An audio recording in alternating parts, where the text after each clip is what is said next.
All right, so in this video, we're going to talk about force and work. And so we'll start off with a basic definition of what work is. Work is going to be F times D, where that F is now a constant force and D is going to be a distance. So if you ever took a high school algebra physics class, you probably have seen this definition of work.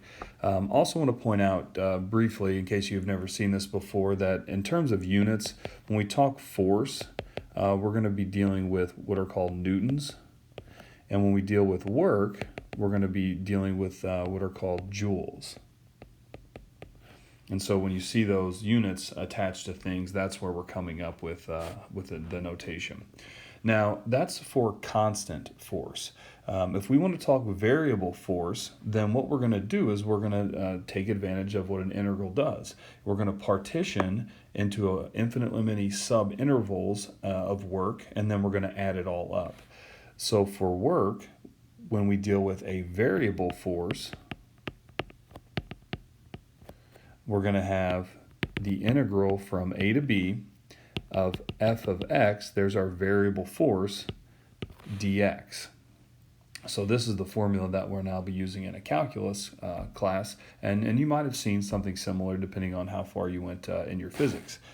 Now, I'm going to go ahead and clear the screen and introduce a simple concept application of this variable force, and then we'll take a look at a couple examples. Okay, so we'll take a look at what is called Hooke's law.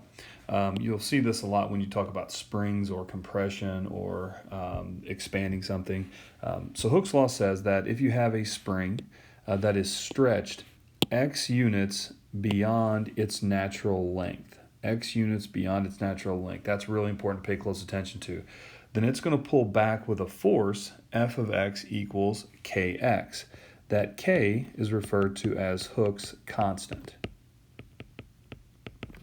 Okay, so these types of problems, again, are very, very standard, very, very basic. I'm going to go ahead and put a problem up on the screen, and we'll see if we can draw a picture out and kind of work through the components of what this is doing for us.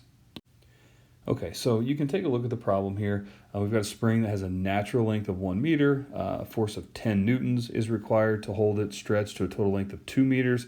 How much work is done in compressing it from its natural length to 60 centimeters?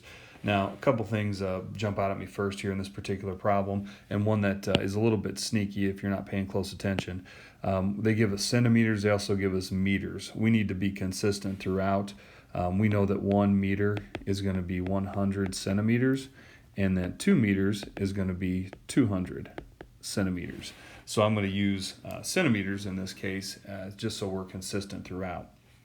Now, the picture that I like to draw here is actually pretty basic, pretty generic. So I'm going to start here with what looks to be like a number line of sorts. And I've got my spring, which has a natural length of 100 centimeters. So here's my spring, and that's going to have a natural length of 100 centimeters.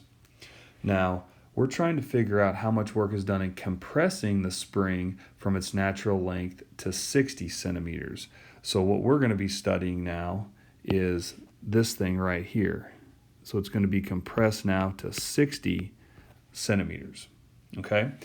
The other important part of all this is the fact that we're given some information about how much force is required to stretch it a total length of 2 meters or 200 centimeters.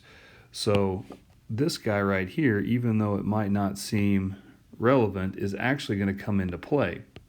So that's 200 centimeters.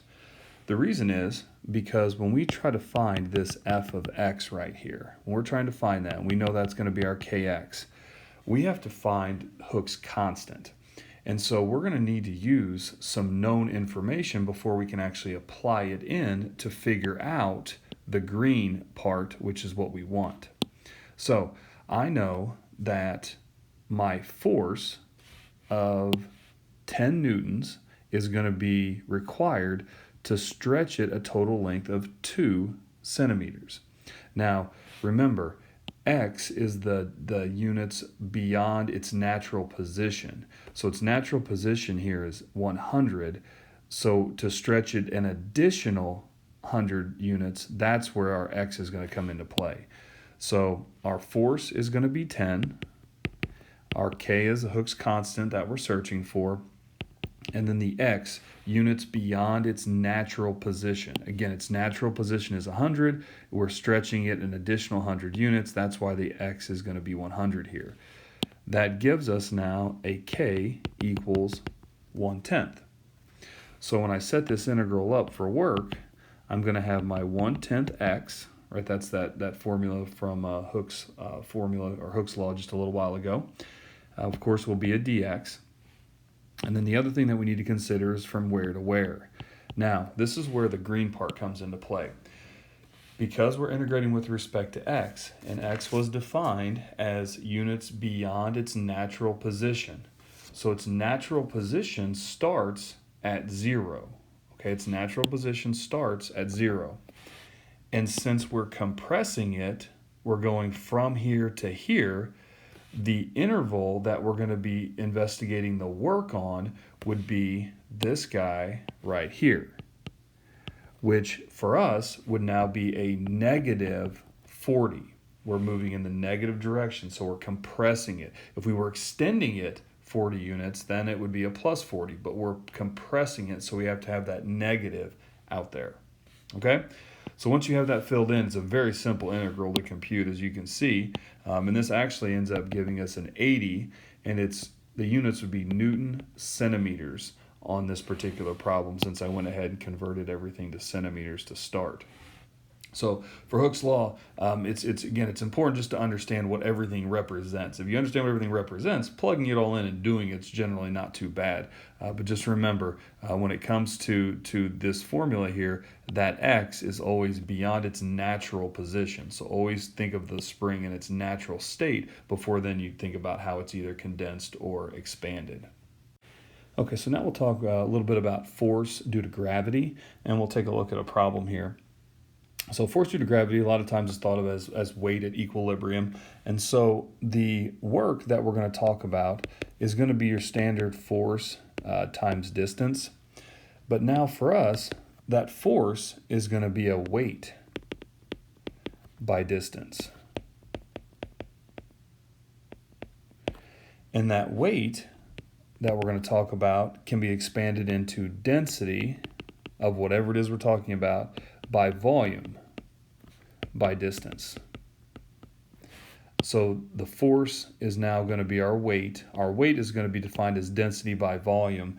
And so when we put this all together, you'll start to see that we'll integrate, because we're going to take infinitely many things, we're going to add them up, but it's going to be basically three different components, three different parts of this, all set inside that integral. So let me go ahead and put a problem up on the screen. We'll take a look.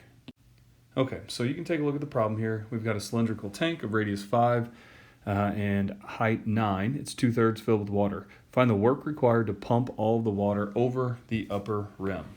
So let me start with a picture here. That probably will make it a little bit easier to understand what we're gonna do and why we're gonna do it this way. So here's our tank. All right, we've got a radius of 5. So this thing's got a radius of 5. It's got a height of 9. So from top to bottom here, we'd have a height of 9. And it's going to be filled with water 2/3 of the way. So the water level from here to here is going to be 2/3 of 9, which looks to be 6. Okay? Now, our job here is to actually use a little bit of a couple things we've talked about. I'm going to select a slice of this thing right here.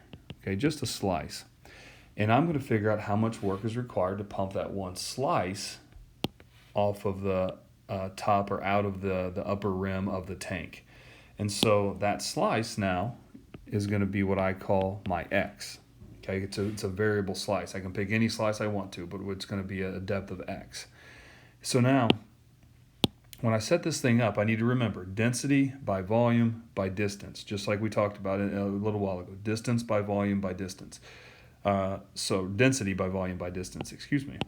So the density of water is not something that you would need to memorize. I would certainly provide that with you on anything you needed. 62.4 pounds per feet cubed.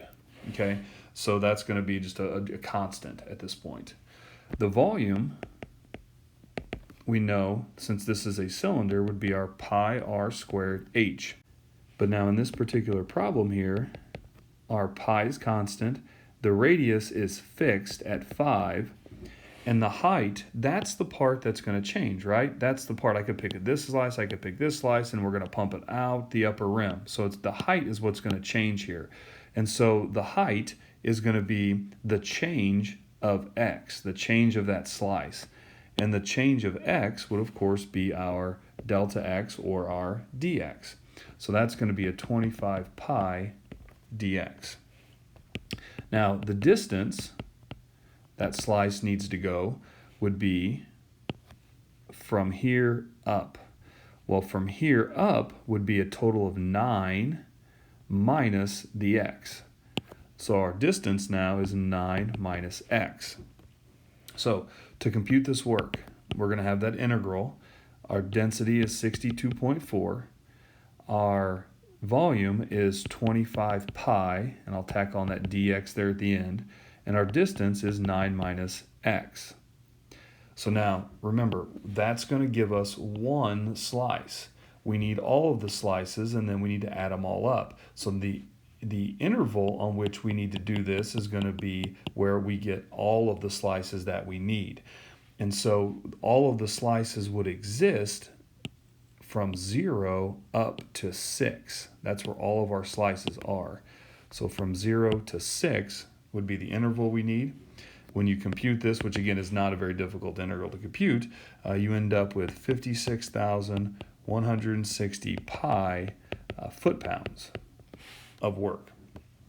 So again, the idea here is to figure out the work for one slice and then compute them all as we work through the integral. It will sum up all of those things on whatever interval you need, for us the 0 to 6.